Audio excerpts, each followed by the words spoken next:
Recorded October 2021. Where have my co-hosts gone? Where can they be? Seems like it's just me this time, guys.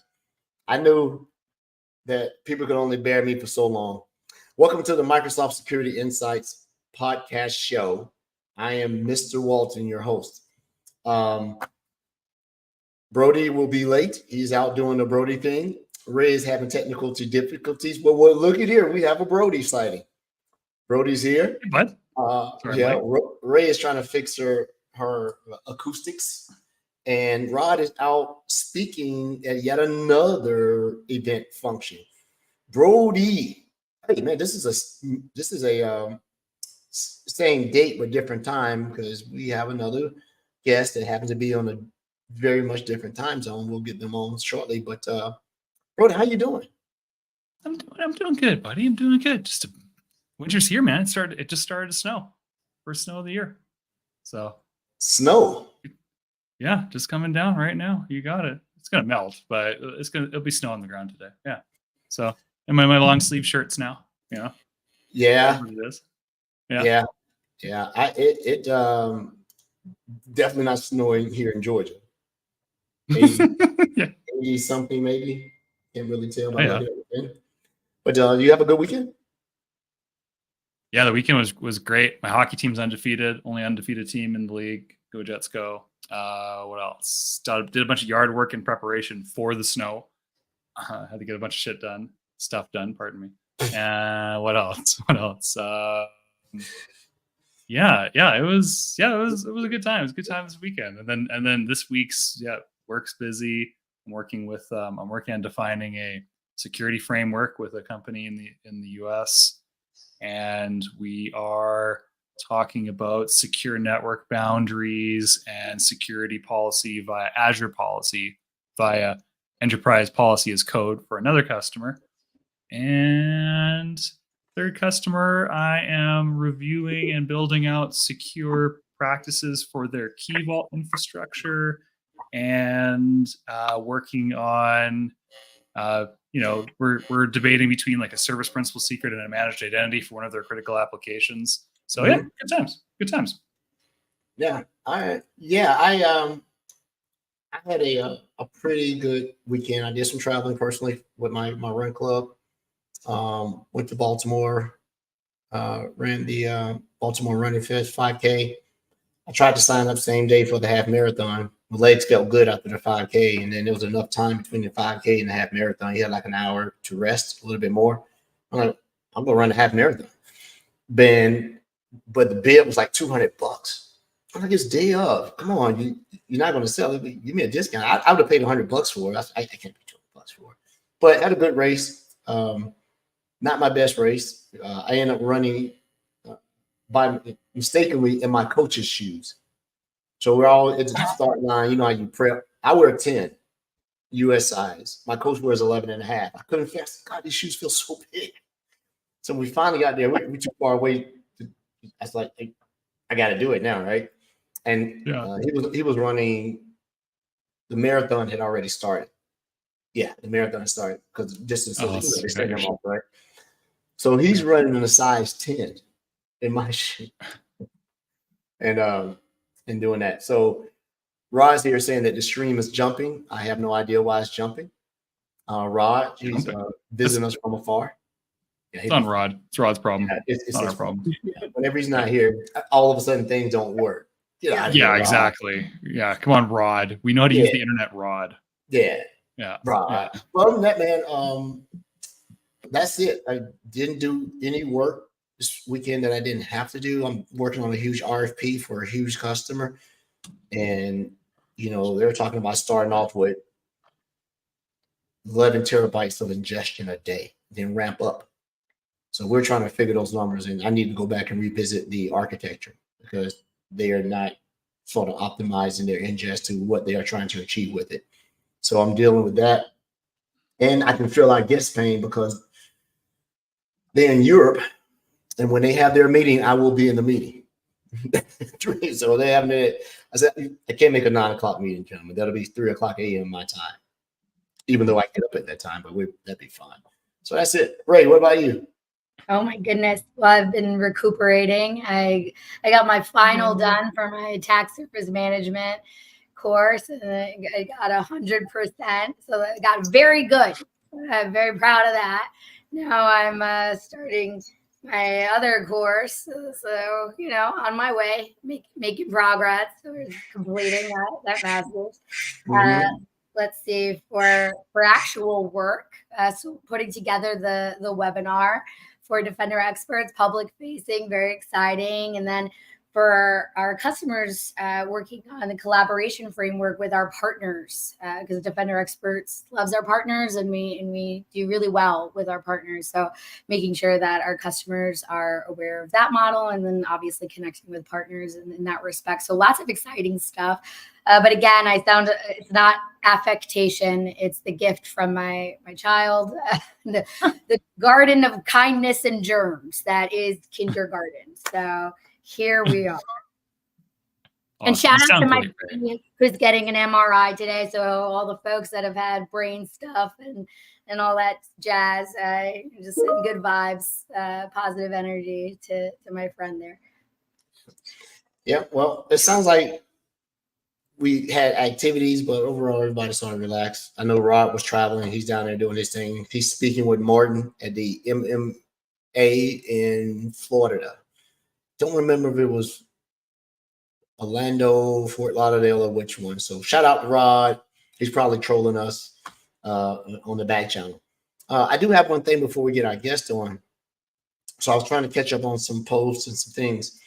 And a good article I read about, and it also brings to your attention that while it's being looked at to be remedied, that, threat actors can get access to the same tools, right? They have labs, they're testing stuff, they're doing it. And one of the things why it's a great tool to use, it's also a great one to abuse. And so what I want to do is talk about, let me share my screen really quick. So if I go here, make sure I got the right one. So I go present, go share screen. Here, too many steps to do it. Window, that one right there. We'll share. So what I want to talk about, that's funky, is whoa. Very Inception. Yes. Yeah, it looks normal now, right? Mm-hmm. So we're going to talk about hunting with Microsoft Graph activity logs, right? We know that grabbing the Microsoft Graph API to look at activity is one of the things you can use to threat hunt and troubleshoot. But one thing you need to look at it also is setting it up to see if that log is being abused. Like if something else is pulling those logs and maybe forwarding the results of the logs to something else, or, are the logs being manipulated in such a manner to, hide the nefarious activity by threat hunters. So you may not the logs, grabbing the Microsoft Graph API, but also looking through that to see the activity that's being happening in your organization by the API. So this one was written in September. I actually went in and set this up in the lab. Pretty straightforward. And then I actually noticed a few things in my environment that looked suspicious. It really wasn't. It was some things I had set up and forgotten about, some folders, a couple other things. I had some email folders that definitely looked like they could have been nefarious activity. Someone forwards the mail and drops it in maybe like the RSS folder. So, the first thing as a responder, you go look in, the recycle bin, or you go look in the release folder. And if you see gaps in between that or a totally empty folder, which is unusual, that may be an indication of compromise. But I'm not setting it up. I had never set up the Microsoft Graph activity log. So it's pretty straightforward, some really cool stuff to do it. I already had the storage account. The log analytics workspace set up for it. And then one thing I also like to do, if you can have multiple workspaces and sync them, if you're a large enough organization, it may make sense to have a diagnostics log analytics workspace where you can put these very specific like activity logs in outside of your activity logs for your analytics and your detection. It's some case by case. I saw a couple of guys write it on LinkedIn, and I thought it was cool to do. So it was easy. Took 10 minutes just to read through it, make sure the cost was okay.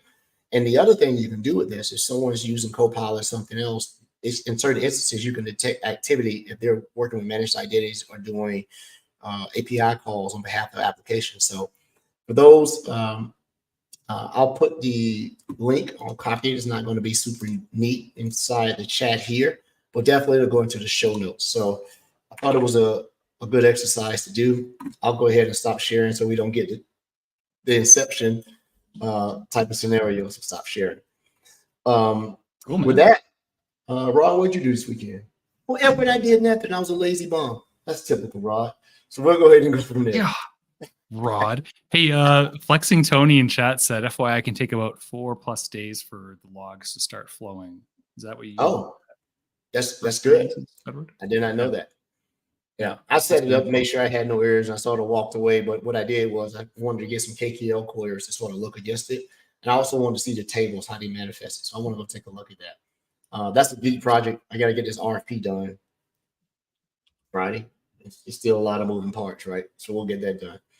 All right. Well, we have a returning guest, but with new flavor. So without that, I'm going to go ahead and add him to the stage. Craig! What's up, bro? What's up, everyone? How we doing? Brody, All right, Edward, man. Ray, pleasure to be here again. Thank you for the invite. Good to see you, bud. Yeah. Hey, so we got one of the top security type guys, calling from across the pond and graciously decided to come back on the show at my request because he changed, not changed professions, changed where he's applying his skills. So, Craig, how about you tell everybody who you are, what you do, a big time MVP type of guy. Shout out to Frank. One day we're going to get you there.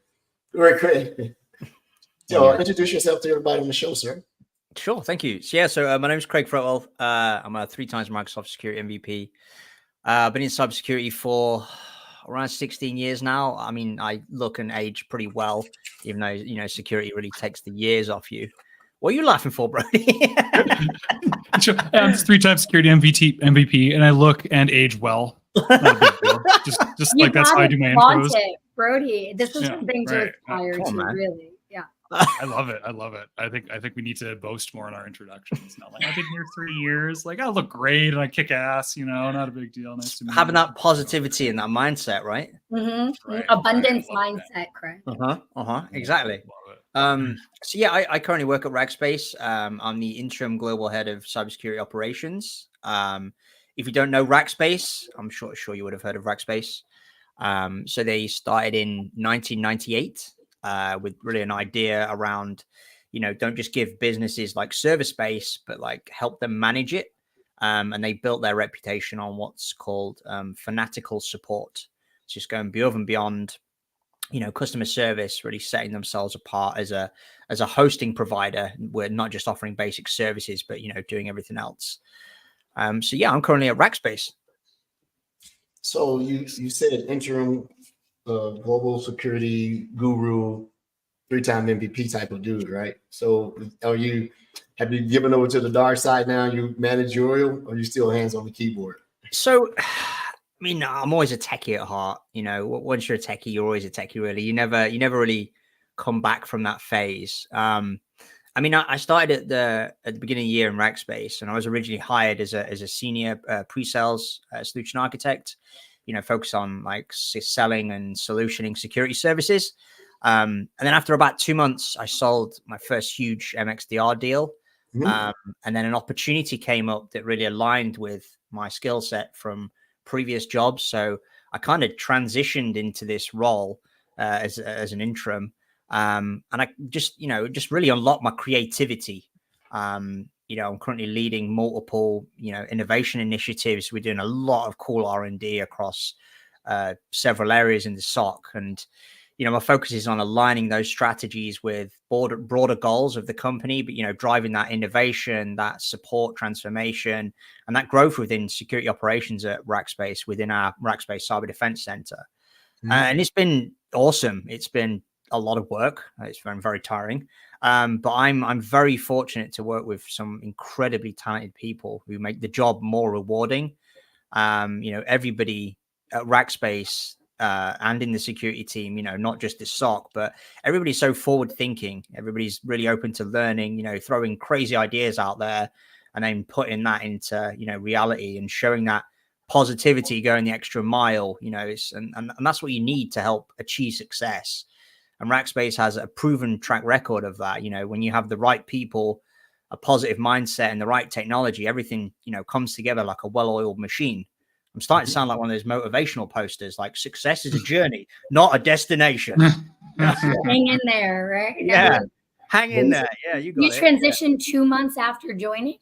Yeah, so I've always liked pre-sales, always like selling. I like to talk about security and, help customers on their, journey to get somewhere from where they are to somewhere really good. But because of my previous history in security operations, this opportunity became something that I really wanted to get into. So yeah, I'm currently doing this role, which is really cool. Now, I remember Rackspace from back in the day. I've been in some of the Rackspace data centers, right? When helping out a customer consulting, you got to get the ID to clearance to come in, on a temporary. So they've been vulnerable, data center infrastructure and hosting and all those other things.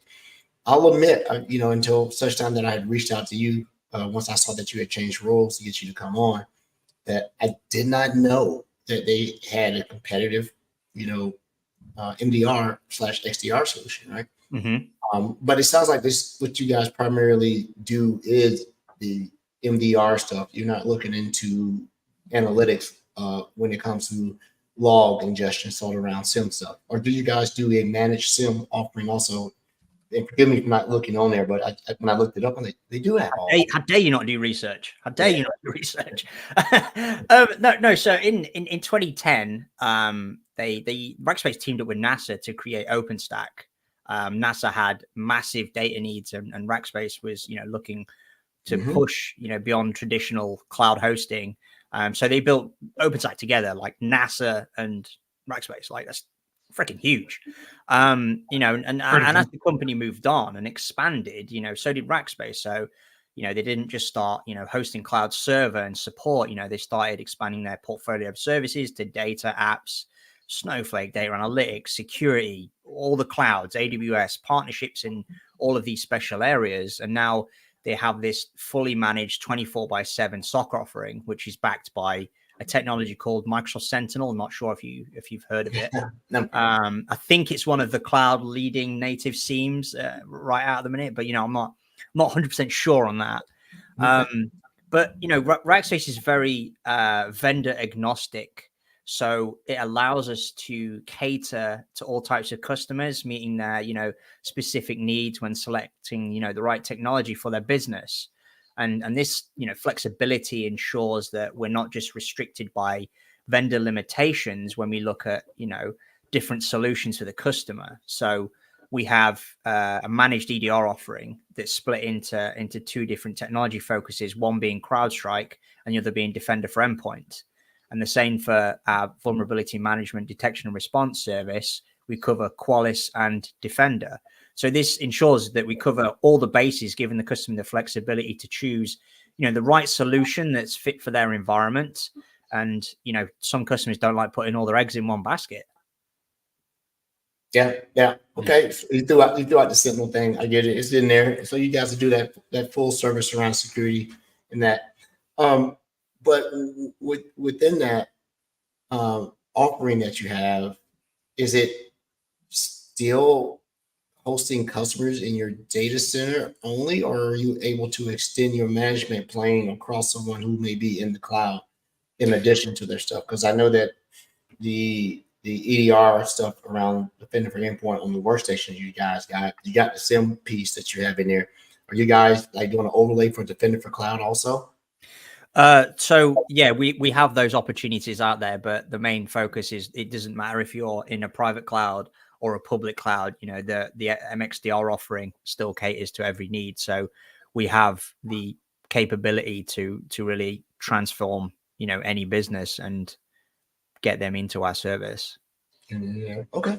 Well, it sounds like Rackspace is one of those companies that watch the tech, watch the wave, but I could tell that you guys are still very much grounded into the things. You get in it, you get good, you stay, but you never mention AI. So is that Give me a chance. Give me a chance. Okay.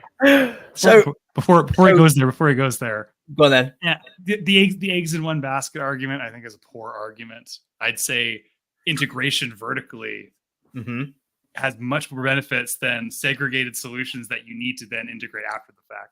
But I'm blended by Microsoft's marketing gurus, right? Hey, So, I'm an MVP. I'm always going to choose Microsoft over anything else. But when you work for a company that is vendor agnostic, I cannot of course. go down that. Yeah, and it also touches on the point where you want to meet the customers where they're at.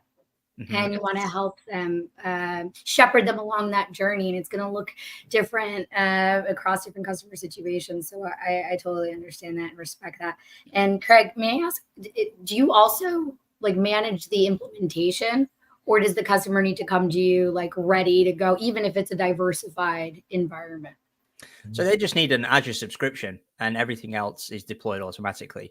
So we have a content pack, syslog servers if required, and all the data connections. So we have the very much pick here, off the shelf what you need. So there'll be a discovery call with the customer. Okay, do you have AWS? Yes. Would you like these logs into Azure? Yes, no, etc. And then it's all automated. So that form goes straight and feeds back into a loop, and it deploys every single asset, what they need, as well as the analytic rules, the hunting queries, and the workbooks as well.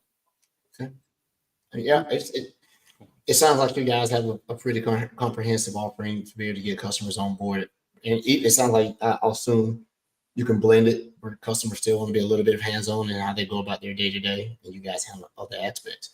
I'm going to also, not to beat a dead horse, be exactly with Brody, if nothing more, then how about the industry come up with another catchphrase for that particular, saying eggs in one basket, because you're seeing a lot of competitors to Microsoft can say what they want to say, but they're emulating.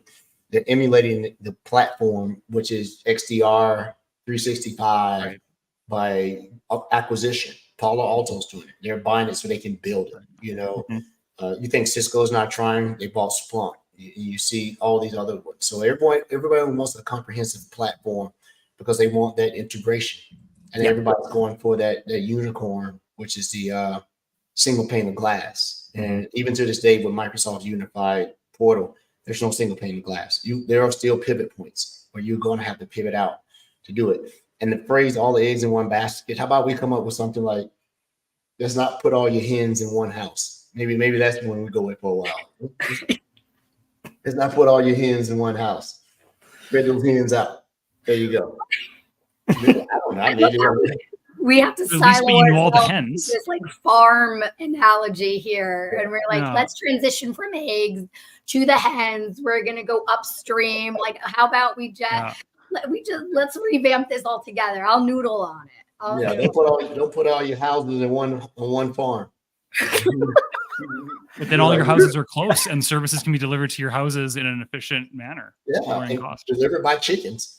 So you go like that. I mean, off the rail today. No adult supervision here. Rod's gone. We're just gonna go at it. With that being said, you said wait on it. I'm waiting. Everybody's been on the artificial intelligence, wagon.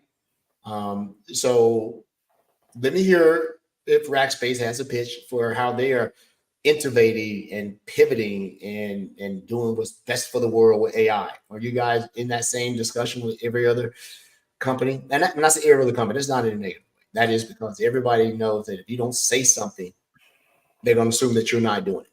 And they'll assume that you're not innovative if you don't put something on your website or your professional presence. What is Rackspace answer to this thing around artificial intelligence? So we launched Foundry AI by Rackspace, which is FAIR as the acronym. And we have a huge AI division that's really pushing the boundaries of innovation. And we're using AI in a lot of powerful and creative ways. We're doing a lot of stuff within the SOC. Not sure how much I can talk about, but I can be happy to talk about you offline and show you some bits. But I know that when when OpenAI burst onto the scene, right, it reminded me of that iconic Windows 95 launch, when Bill Gates is on stage rocking those baggy trousers and that cheesy dance move. That was like groundbreaking technology at the time. And when, OpenAI and this large language model all came online, it reminded me of that. It really got everything going in motion, and people, everybody, I know all my friends are using AI and they know nothing about IT. You know, they're using ChatGPT and Copilot, you know, even just to summarize things. And it is really transforming the landscape of every business. It's not just a tool anymore. It's becoming like an integral part of how companies operate and compete. I'm not sure what trends you're seeing at Microsoft within the AI space. I imagine you're seeing a lot of different utilizations with AI. Yeah, at the organization, yes. And then what I look for is not where, where the Kool-Aid is made. I'm like, I want to know how the Kool-Aid is being used, right? Are people mixing different flavors to get different results and stuff like that? So often that comes from the customers and our partners who are consuming the technology, right? And then trying to do it, because Microsoft has been very much a partner centric, or if not very partner codependent, because these are where all the offerings that are coming, right? Microsoft's not a real big delivery company. I mean, you could say they're a huge delivery company. The size makes them large, but that's not their primary focus, right? IST is not their primary focus, or MCS, or whatever we call them these. But I want to see what the partners are doing by taking that technology and putting their IP upon it, or creating an IP. So I am seeing some interesting things.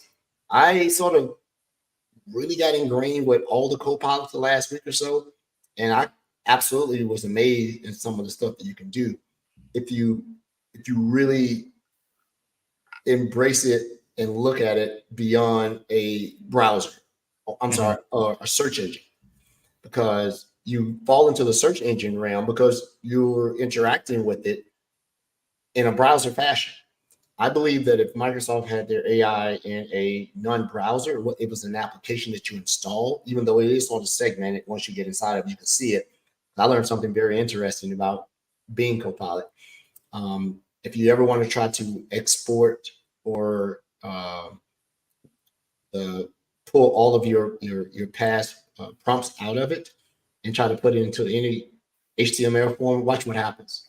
It won't allow you to do it. At least I haven't figured it out. So I hit F12 inside the browser, and I was trying to say, okay, why is it obfuscating all this stuff and redacting all these things? I got to figure that out, which is cool. I like, why is my prompt history so important?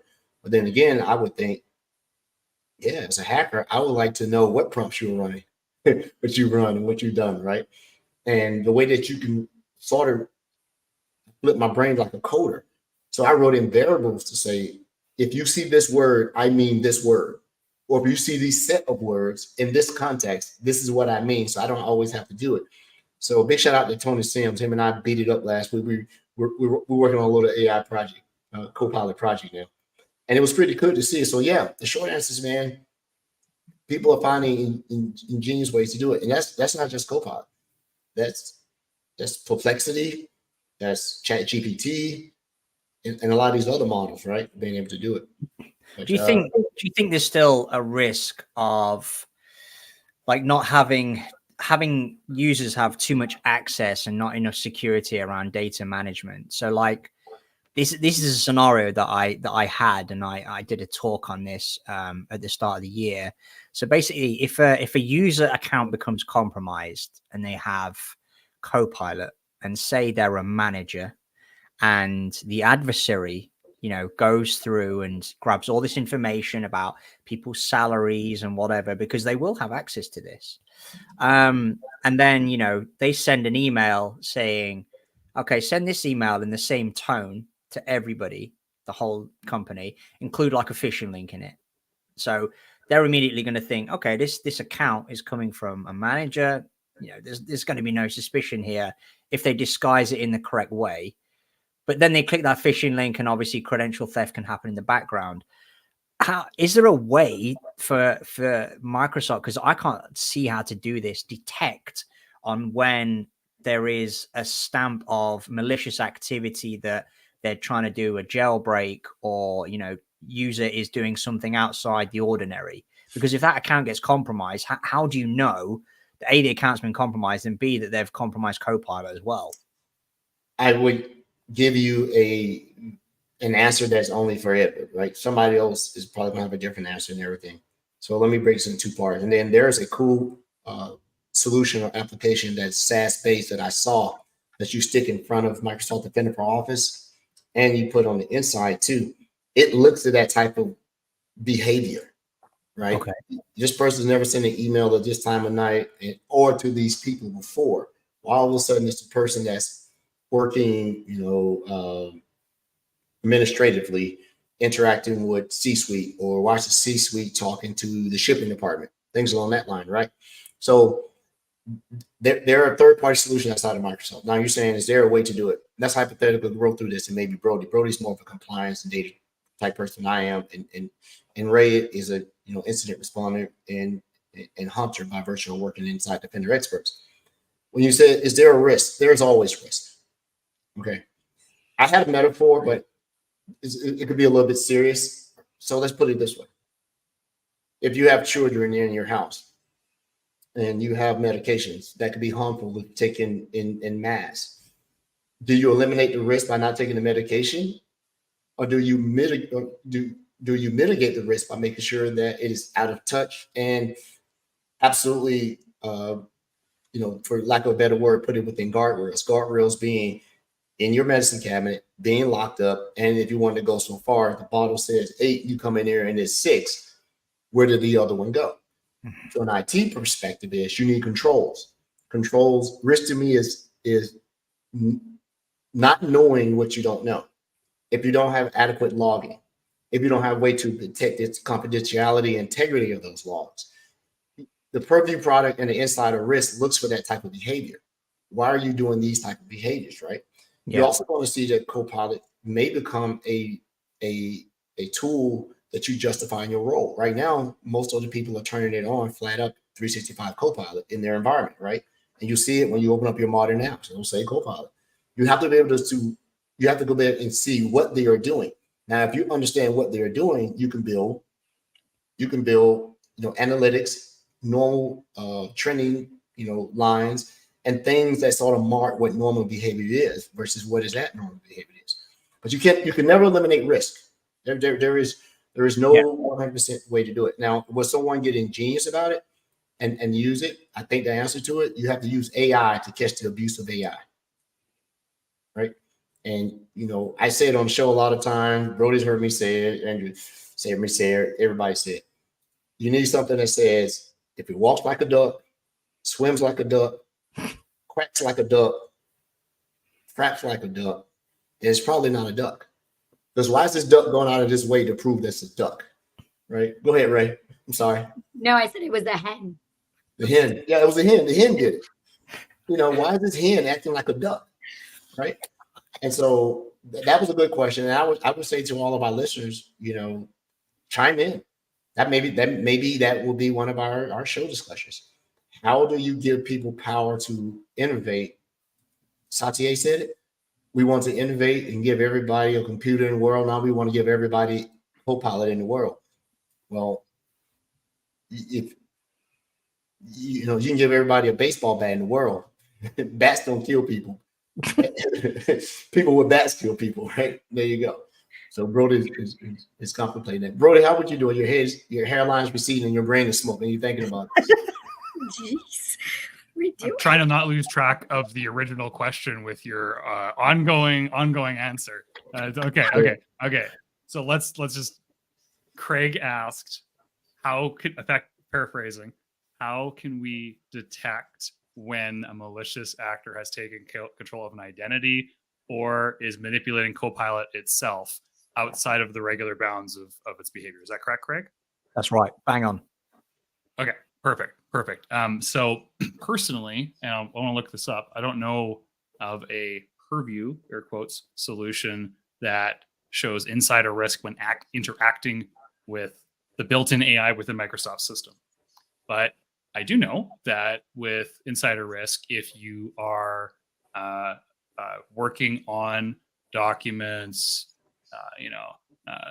accessing files, doing things to your computer that are out of the security boundary, outside of the norm, it and conditional access can flag your account for potential risky behavior outside of the bounds of normal. But whether or not there's a capability where it can detect, like, he's chatting differently than he normally chats with the Copilot, I'm not sure. Right? What But- metrics would that be aligned to against? Because that might Right. throw up a bunch of false positives. Right. Maybe he's drunk. Right. Maybe he's just typing weird because he's drunk. You know. I don't Well, know. then you need to Like, but- intervene on the behavioral level of like, is everything okay? Like, are Yeah, you having right, a yeah. tough time? Home life all right? Yeah.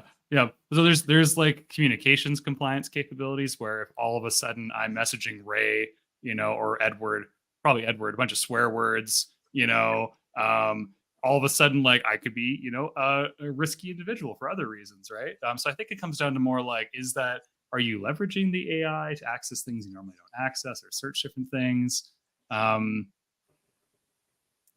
There are capabilities. I just don't know if it's direct in line with the chat, Yeah. right? That's the key thing. And then I think the heart of your question, before you get into that question, Craig, was are these solutions too permissive? And I think that comes down to how tightly controlled are you managing sensitive information and boundaries within your organization prior to letting it loose and letting your users have access to it. I think that's really the bigger discussion is like everybody wants to turn it on because it's the new hotness and it's making the stock price go up. Thanks everybody. But have not taken the step back to like actually say, hey, are we actually classifying important data, you know, effectively and restricting it from the broad population? Or are we actually limiting our users from accessing these areas that they shouldn't have accessed in the first place, regardless if there's an AI or not in the system? And I think that's the important challenge is like, yeah, we want to play with the new toy. We want the new thing. We want to innovate, but we need to ensure that we're building security along with it.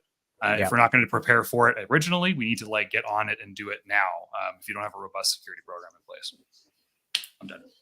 Yeah, very rarely is a problem solved with a tool alone. More often than not, it's process. And in that process, you have to have observation and accountability. Somebody has to look at it. You have all the logging in the world. Nobody's looking at it, right? Exactly. Yeah. And I think it also helps have a good data management strategy in place as well. Exactly. You know, refresh that data cycle, look at how many users are accessing what, do they still need that access? You know, having all that, I think all these components are really going to help, you know, mitigate that risk. But I think that you answered your own question when you said, how do you prevent somebody from doing this if, and Brody gave the right answer, protect your identity. You know, I'm not protecting you from the use of AI. I'm protecting your access to it, and your access is given by virtue of having secure identity. Protect the identity very much so, right? And that's why I asked, because what we're seeing right now is a huge trend of new phishing attacks. You know, they're becoming more sophisticated, and they're using, you know, they're going beyond the typical method of like using advanced QR code phishing and stuff like that. And it's very clever, and I do like it, but at the same time, you know, sometimes it's nearly tripped me up. And it is very smart how they do these things. I know recently Microsoft Defender for Office, they introduced a new feature for prevention of and blocking QR code attacks as well. But it's so big that like as soon as they get a foothold, you know, these adversaries, they're using the same tools as well. You know, Mimikatz, they're using that. They're leveraging AnyDesk, and these are the type of things that, you know, as soon as processes like this are launched, you know, even just a small detection rule is capable of detecting what's going on in that environment. You know, and outside of that, you know, I've personally been focused for a social engineering attack when I received a call from someone who knew my mobile phone provider, which was a specific network, even though I've only had that number for 6 months. And they called and they said, can you confirm your full name, address, and date of birth? And then I questioned them, and they sent me an OTP on my phone. And they said, read this OTP back to me. And I said, wait, hang on a second. So I looked at the text, and I was like, it came through on the same network's text message. So I was like, something is a bit shady with this. So I made up a story to the person on the phone. I said, I work in analytics for this company. And I said, you know, you should never really ask for the OTP unless you call the network. And they hung up. They completely hung up. And then shortly after that, I received a fake email from that network with a phishing attempt. And it was a Google Doc form for a free upgrade. So I called the network and I said, listen, there's phishing targets are happening in your environment. you're going to do something about it. And they're like, yeah, we'll, you know, escalate it to our security team. And then they called me back like a week later. And I was like, is this a phishing attempt again? Like, I'm not sure I can trust you guys. I always wonder, and you're skilled. That attack would not have worked to anybody who's currently in this call right now. It's ingrained to us to go, if you didn't ask for it, why are you offering it? Right. You know, and there are specific times that you do these attacks, like Prime Day is coming up, right? And then the holiday benefits sign up is getting ready to occur here in about 2 weeks, which is it's an employee holiday of a sort. Everybody has to sign up for new benefits. It's your job in November, almost ubiquitously across the United States, right? The problem with it is I always worry is that who is protecting the average consumer out there? Who's getting their Gmail attack? While there is some value to data, I don't want your Gmail or Yahoo or whomever else. That's civilian unless you happen to have individual wealth that I can clean out your account. I want that corporate account, because that's who's going to pay the ransom. And corporate entities need to make sure that they protect individuals from themselves as well as protect their line of business. You just have to, right? So that goes back to doing the process and the basics. You can buy all the tools in the world and you be absolutely just flabbergasted. If I had a hair, pull it out. People buy these $1 million worth of tool sets, and all they it don't takes is one afford it. person to click a link. And in my days of red teaming, you know, you say don't put all your eggs in one basket, hens in one house, houses on one farm, but you'll see it all the time. Hackers hack between the lack of integration. You got all these best of breed products, but they're not talking to each other. So I'm going to hack it like that. I'm going to get in between where you're not talking, where the noise is, right? And that's why you starting to see everybody go to this platform. Everybody wants to be a platform. CrowdStrike touts their platform. You need to be on Falcon. You need to be on Overwatch, right? And it's a solid platform. But when you start doing certain things, you open up. I want to get back to the last thing I know you want to talk about on this call before we get out of here. I was on speaking of some event, and I told everybody, I said, you know, name the 3 big clouds. They, you know, everybody named them all. And I said, would you agree with me that those workloads are unbreakable? You cannot break into Azure. You cannot break into GCP. And you cannot break into AWS. I started getting booed off the stage, and I said, hold up. You cannot until you start putting data into them. When you start putting workloads in them, then you introduce the vulnerabilities, right? Process people, get your process, pay your people, give them the ability to have good observation, actionable intelligence, and protect your identity. You know, the endpoint's always going to be a sacrificial lamb. Endpoint's gone. Don't even troubleshoot it. Grab the hard drive for forensics, format it, and then start over. Don't waste any time on it. Right? It's already, you can't trust it anymore. But you know, it sounds like Rackspace is doing their AI thing. Everybody's touching into it. I'm waiting for that breakout. Nobody's had a breakout yet. Nobody's had that thing. Because truly, Brody, I'll ask you first. Has AI solved anything for you yet? Not made it easier. Solve something. Solve the problem that was out there. It's solved my ongoing battle with the amount of free time that I have in any given day to get my work done. So it's assisted in it.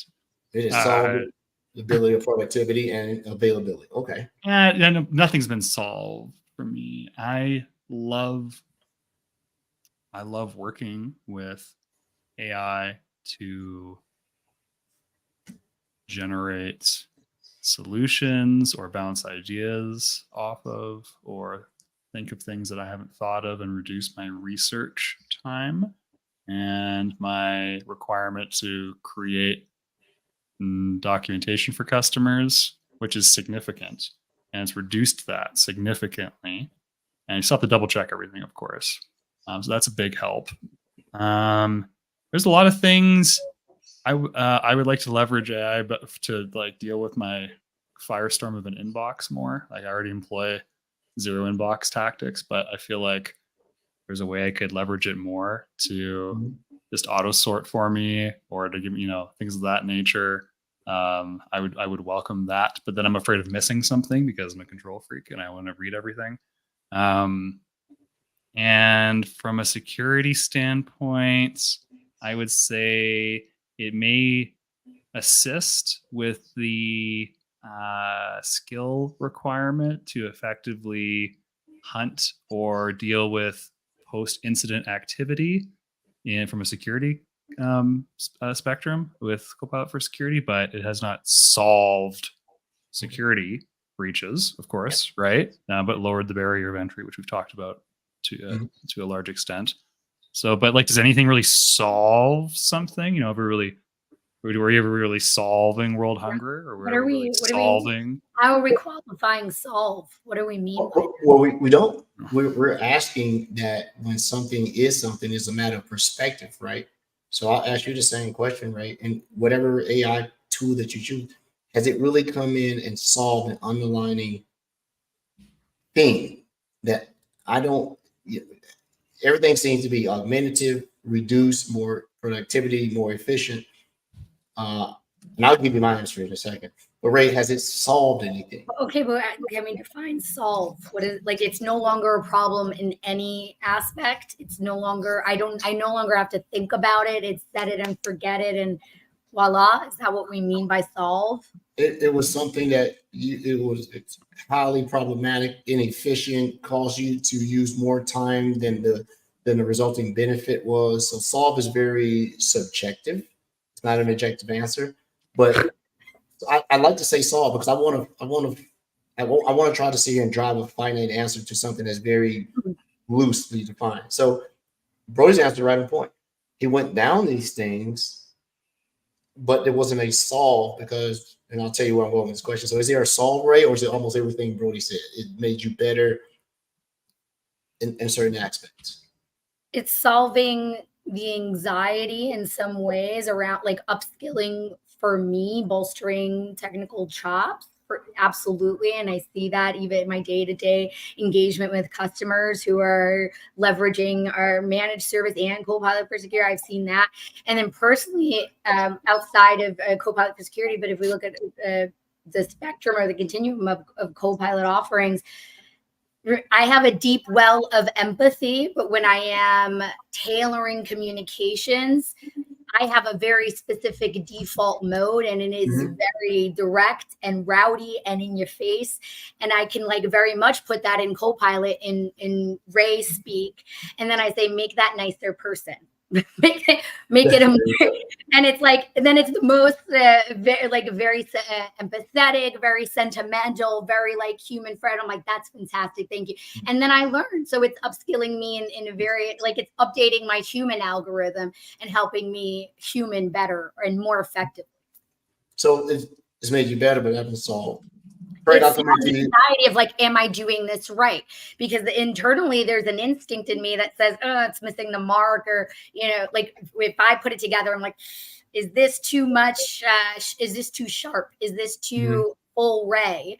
And with Copilot, when I use it to customize or personalize communications, there's an instinct. I'm like, oh, it's addressing the points and the criteria. It's satisfying the criteria, and now it's solving my anxiety about whether or not I'm an effective communicator. So I would say that's solved.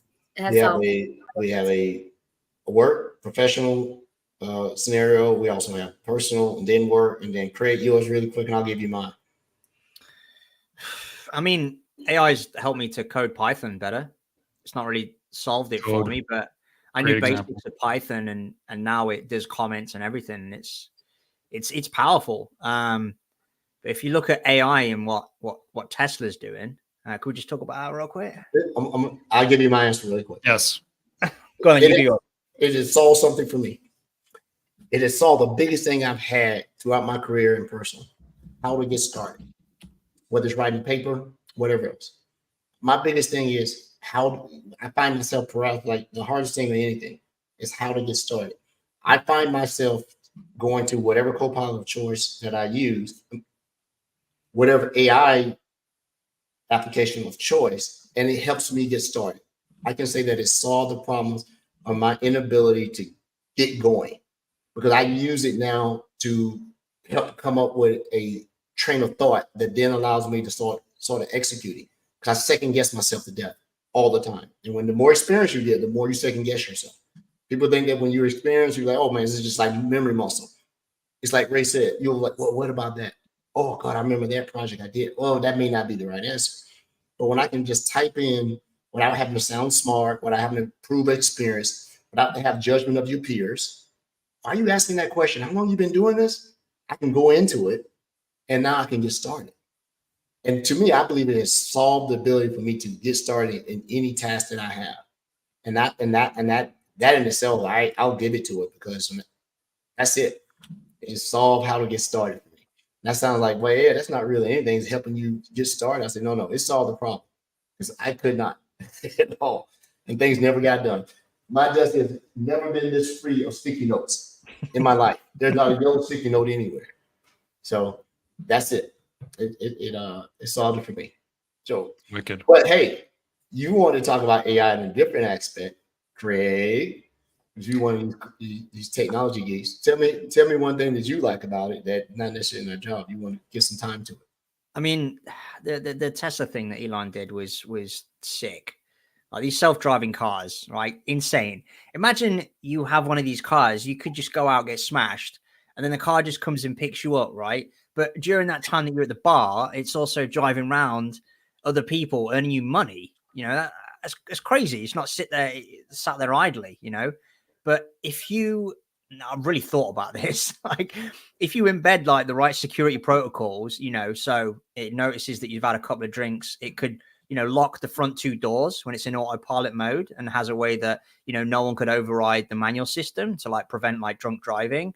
So the car would just operate in a full self-driving mode, ensure that, you know, you're safely transported home, you know, amazing, right? And then the robots, I think if they nail this, right, this could be severely cool.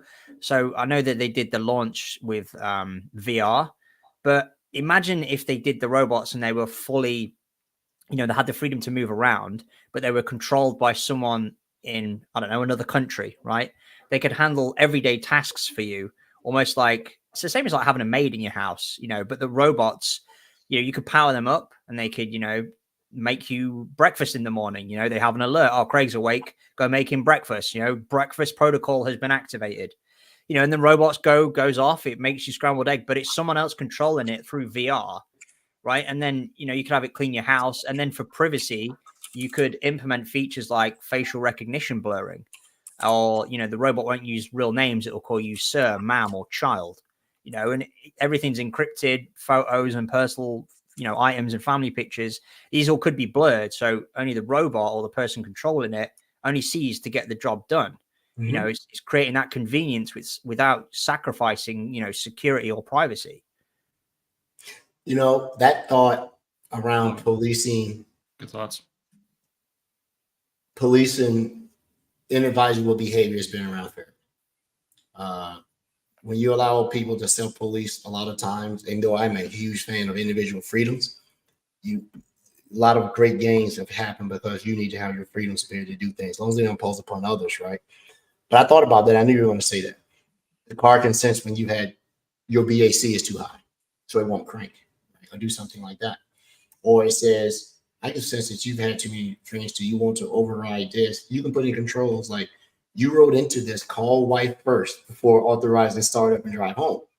Because the laws will say you may not be driving, but you're behind the wheel, or you're in the car and you're intoxicated, so you no longer have the ability to take control in the event something goes on. That in itself, that's very subjective, and you can put that to argument, right? Thing would always come back to, do you trust the people that hold the data? Because if I know that you're in the car in self-driving mode and you like to get smashed, as you say, across the pond, you are insurance risk. So now insurance companies are using that data against you, and now your premium is 3 times as much, right? But if it locks the front the front doors of the car, and it has like a glass, almost like a limousine style, mm-hmm. right? It can be built like that, so it can't allow you to unlock the front. And if it has a tampering thing, it calls the police. You know what I mean? Yeah. I totally believe that if you can sit here and save people from themselves, aka holiday parties that are getting ready to come up, company holiday parties at the company, you definitely need that, right? Yeah. So it's a lot of potential out there, and I'll stay to it. AI is not AI until it can lie to you on purpose. When they can lie to you on purpose, then you have artificial intelligence. Not give you hallucination, not give you a bad answer, but know the right answer and purposely give it to it so it benefits. Now we got a problem. When they start gaslighting humans, that's when we know they're a human. Is that what we're saying? Yep. When they start gaslighting you and trolling you. That's the Turing test. That is the barometer. Okay. But I think there's some super innovative stuff. When you talked about this, when you said you were going to speak about it, I don't own a Tesla or anything. I looked it up. None of that stuff is code. This is behavior analytics built into the car that says it doesn't see a stop sign. When it comes to a stop sign, the Tesla doesn't stop because it sees the stop sign. It sees that humans are stopping for this, so that thing must indicate that I should stop. It's not in the code. What if nobody's around? Yeah, but it notices and believes that, hey, even when there is no one around, humans stop for this thing, so I should stop for it, right? So it looks at behavior patterns, because if you write in the code, write in stop sign, and what if that code has an exception? Or if you come into a place where some idiot has knocked the sign over, or the stop sign doesn't exist anymore. It understands yellow school buses.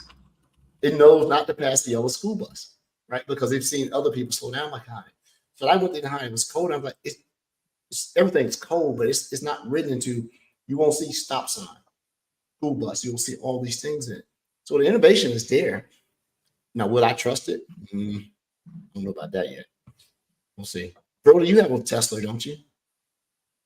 No, but I don't agree with that. Like, it's trained to look for stop signs, and then I think while I was reading up this article, it knows what a stop sign is, but it can also look at all the conditions around the stop sign, because it knows that. What if I painted a stop sign in the middle of the freeway? Right, playground. Would it slam to a stop at 55 miles an hour? But it knows that. We'll talk about this. Never mind. Training the system on stop signs versus looking for, a hazard. Sure. Yeah, that's fine. Yeah, something like that. Yeah, looking at that, right? And but this has been good. Craig, it's good to catch up, sir. And I learned a few more things about Rackspace. I see that you finally coming over to the dark side. Now you pre-sale now, as Brody said. Brody claims I'm a salesperson these days, and I can't spell security. I think I can, but we'll go.